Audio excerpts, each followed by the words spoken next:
So what is up, folks? Hope everybody's doing well out there. It is another beautiful day here in sunny Central Florida. It's probably not nice where you're at. I'm sorry. uh, but you know, just remember, here in about 2 months, it's going to be so hot here in Central Florida. You don't even want to go outside. So I'm counting my blessings right now, and you can count your blessings later on.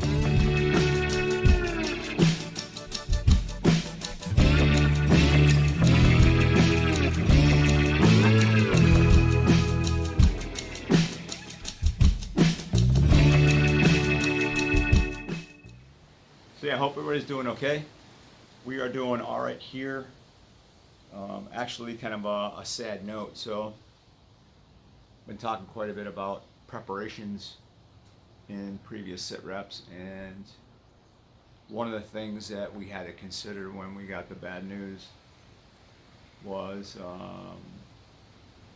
what was going to come of my brother, right? So most of you guys know my older brother was living here, and he's had some health concerns, and so we kind of helped him out, keep an eye on him, make sure he was getting to his doctor's appointments and stuff like that.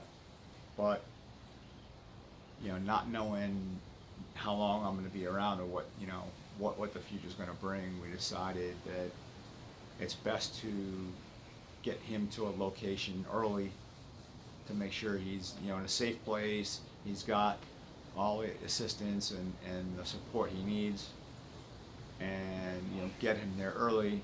And sorry, some noises. My neighbor's getting some stuff done to his house, so just get him settled in wherever he's going to end up, so we can kind of monitor that and make sure that the transition goes smooth and he has everything he needs there. So yesterday was that day. So yesterday he flew up. He's going to be living in the same building as my older sister up in the greater Boston area, and he flew up yesterday afternoon. So last night was his first night up there, and it sounds like everything is going okay. It's going according to plan, so that's good news. But that's a huge change in our life, and especially his. But it's one of those things that you have to take into account when health issues change the outlook of the future, right? So anyway, that is what it is. I say it a lot in these videos now, right? It is what it is, but it is what it is.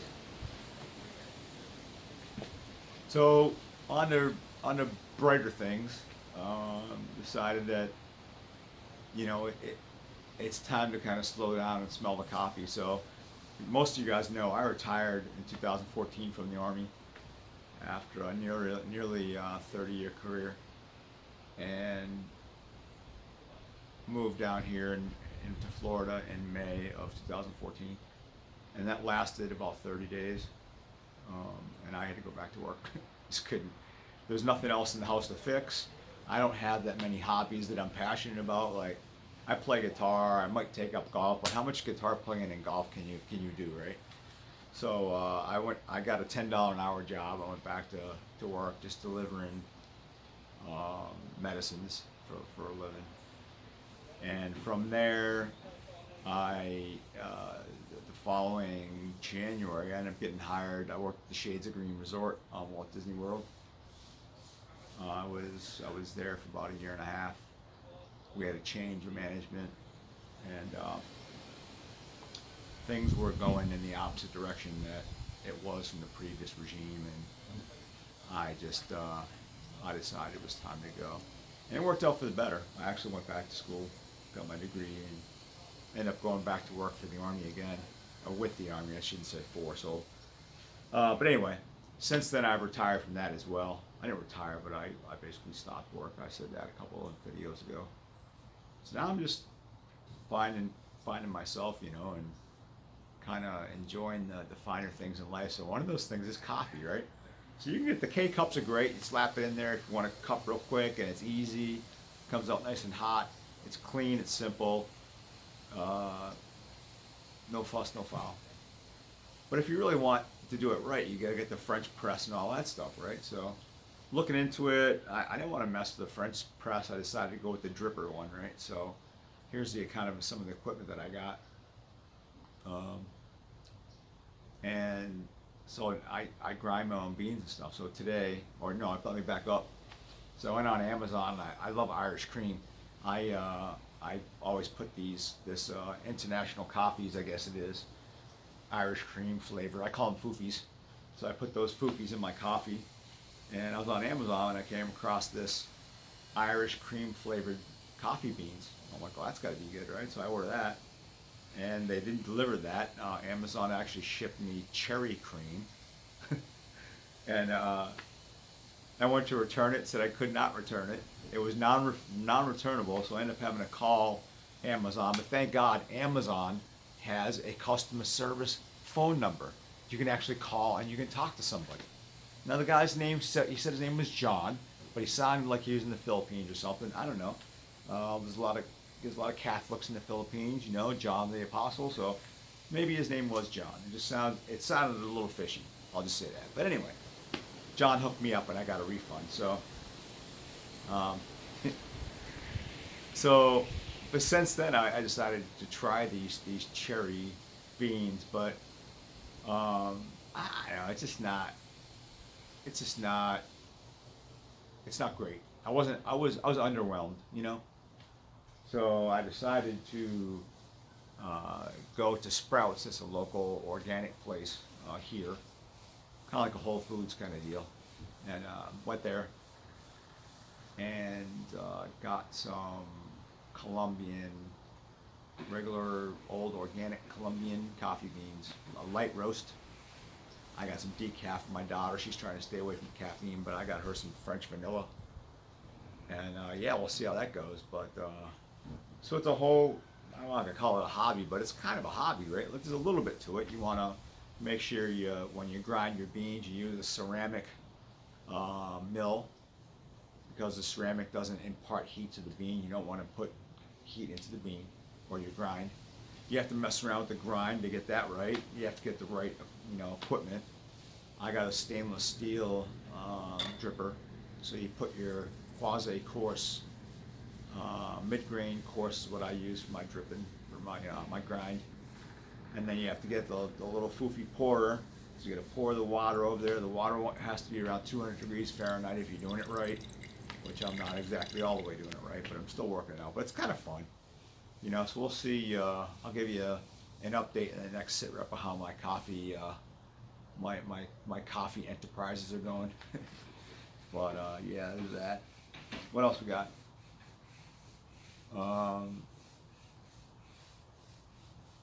Oh, new subs. Hey, wow. Unbelievable. So I closed my eyes for a second, opened up, and boom, I got a whole bunch of new subscribers. So I know one of them is T. Gray. What's up, brother?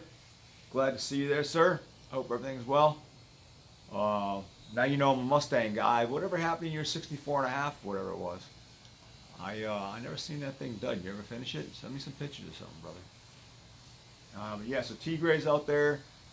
He's the only one that I've seen who has a new subscriber's name popped up that I can recall. If I'm wrong, I'll put your name here. I'm sorry. He's the only one I knew. Let me put it that way.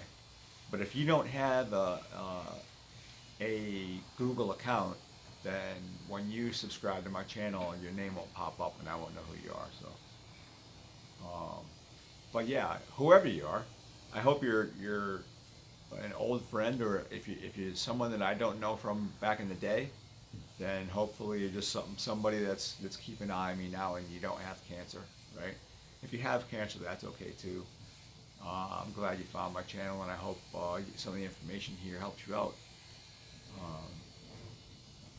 Yeah, so there's that. So I guess we can do the cancer update. So I've been getting crazy numbness. Like I've always been numb the side of my neck from apparently when the doc did the radical tonsillectomy and took all that tissue out. She had to skirt this one nerve that controls the sensation of that whole area. And initially she was saying that sometimes that just gets traumatized a little bit. Well, it's been almost a year. I think we're beyond trauma now. It's obvious she damaged that nerve, because it's not getting any better. As a matter of fact, now it's almost completely numb. But it's weird. Like it's not completely numb, right? So it feels like just the surface, like a thin piece of paper has sensation and everything under it doesn't. It's so weird. I don't know how to explain it. But so now, like, I wear that blue jacket that I wear and it just barely touches it and it drives me crazy. One other thing I've been noticing a lot, I said in the last SITREP that I get this. You probably hear the difference in my voice. This tumor in my throat is growing. It's got to be, because I feel more full there now. But I also get I got that feeling like you get a frog in your throat. And yesterday, I walked out of the garage, and I had that, like, how do I explain it? Like way in the back of your nose, your nasal cavity, but right by your throat, you get that. Sometimes you get some phlegm there, and you just kind of go, you do a weird thing, and you can like get it out. Well, I did that, and when I spit out, I spit all blood. So, and it was fresh. It was fresh blood. It was quite a bit. I'm not gonna say my mouth was full, but it was a lot, and that kind of freaked me out. About 10 seconds later, I spit again, and there was residual blood. And then after that, it was just like a little bit of pink, and then it went away. So maybe there's just a little blood clot in there that I loosened up, and it released blood. I don't know, but it hasn't happened since. But that's the first time that happened. So, and I also had this weird sensation in the back of my throat on the right side. Maybe not the right side. Maybe it's the base of my tongue. Yeah, it's the base of my tongue. It doesn't hurt, but it feels like, what does it feel like? It feels like there's something there. Or it feels like something's missing there. Again, I can't explain it because that area is numb and it goes kind of deep. So, I don't know. I don't know how else to describe that. What else? And lately, the last couple of days, my right ear feels like I got water in it. But it also feels like I have an earbud in. Like, it feels like, you know, when you have little squishy earplugs you put in there and they start to expand, it feels like that, like I got pressure pushing out on my ear canal. And sometimes when I chew, it's like squish, squish, squish. It's gross. Yeah. So that's what's going on with my right ear. Hopefully I just got some water in there or something. I don't know. We shall see. I did a CAT scan last week, and I've been checking my Healthy Vet, which is the VA's website, secure website, where you can go on there and secure message your doc and all that. They haven't posted the results from that CT scan, that CT yet. So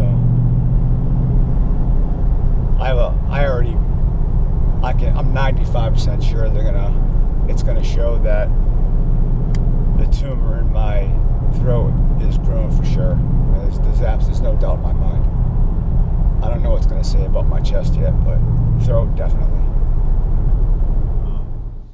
Did you know I'm on morphine.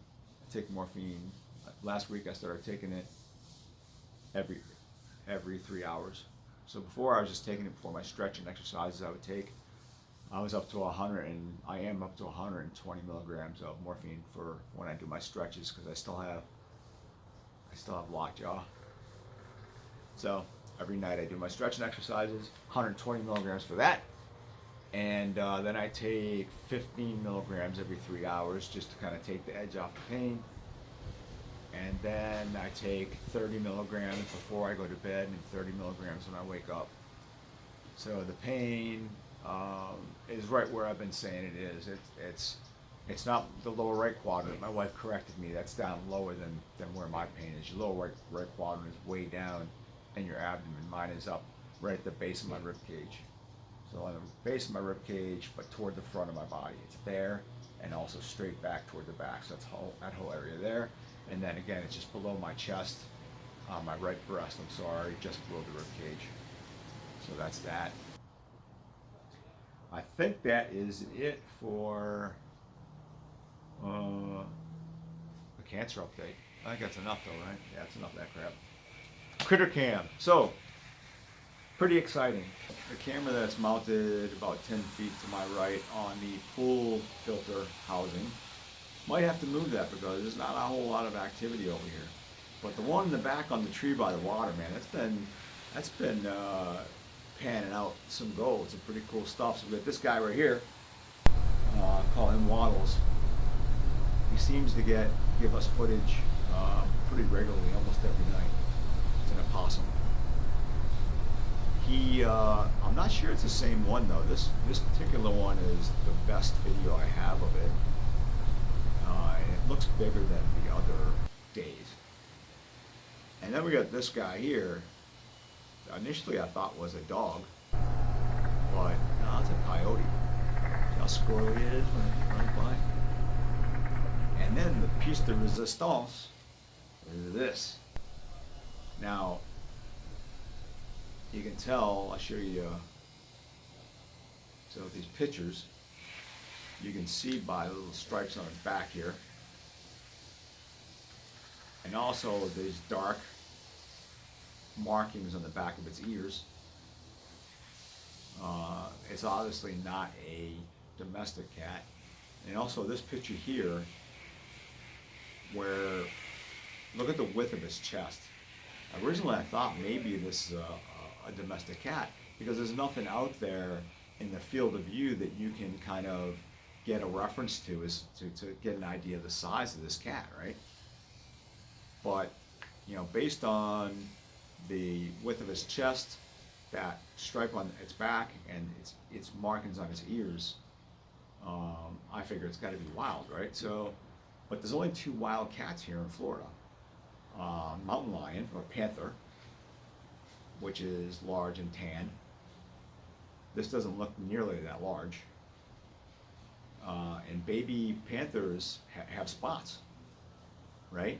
So I was thinking to be about this size, if it were a panther, it'd have to have spots on it, and it doesn't. So kind of ruled that out. Bobcat, if you look up pictures of bobcat, their ears have, you know, those big tufts on them. They also have patterns. This is just like mostly tan, right?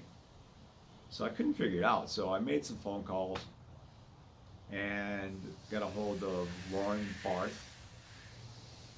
And I'll put her title here. I don't have it with me, but so I sent her an email. She came back and verified that it is unequivocally a bobcat. So who knew? We had all kinds of critters living right here in the backyard. It's pretty awesome. So I might just relocate the camera from over here on the pool filter housing and put it over here, maybe on the end of this white fence or something, so it's pointing back the other direction, and that way we get 2 cameras kind of pointing at that same kind of location where you see Waddles and the bobcat and the coyote, and that way we get a couple different perspectives on critters that are coming through here. So I thought that was pretty neat. What else we got? Critter report. And I think that's about it for this one, guys. I hope everybody's doing okay out there, you know. crazy times. Don't, if you're feeling angst and you watch the news, what does that tell you? Like, I don't watch the news anymore. I just don't. My wife watches Fox News all the time, and just hearing it gives me hypertension, man. So I don't pay attention to any of that crap anymore. I have certain sources of information that I get my news from, and it's the kind of sources that just give me the facts, and I make up my mind of what the story is behind the story, what's the beef, right? But I mostly follow like car guides. I look at videos about the Bible. I mean, I don't worry about any of this worldly crap anymore. I just don't let it get to me, man. I'm over it. And if you are stressing out about stuff and you're watching that crap on TV, do yourself a favor and stop watching it. It's almost like the powers to be on both sides are just making people do this, and they want to make us feel angst. I don't get it, man. Slow down, smell the roses, and hunt the good stuff. And it kills me to say hunt the good stuff, right? Because the Army has this resilience training, and you had to go through hours of it when you're training up to deploy. And to be honest, I couldn't stand it when I was going through it, but now I look back, and the premises of resiliency are solid. They're rock solid. I mean, the whole premise behind it was, I think, the University of Pennsylvania and working with Israel. And if anybody knows resiliency, it's the Jews. I mean, they live, they have to have, what do they call it? The Iron Dome, where they have to protect themselves from these knuckleheads in Lebanon firing frickin' missiles over on their heads. Missiles and rockets and stuff. So, yeah, so the premise of hunting the good stuff is solid, boys and girls. So I strongly suggest you get out there and hunt the good stuff, like me. All right? So enough preaching. I'm going to get off the stump here. Be well, guys, and we will see you in the next one, all right? Bye.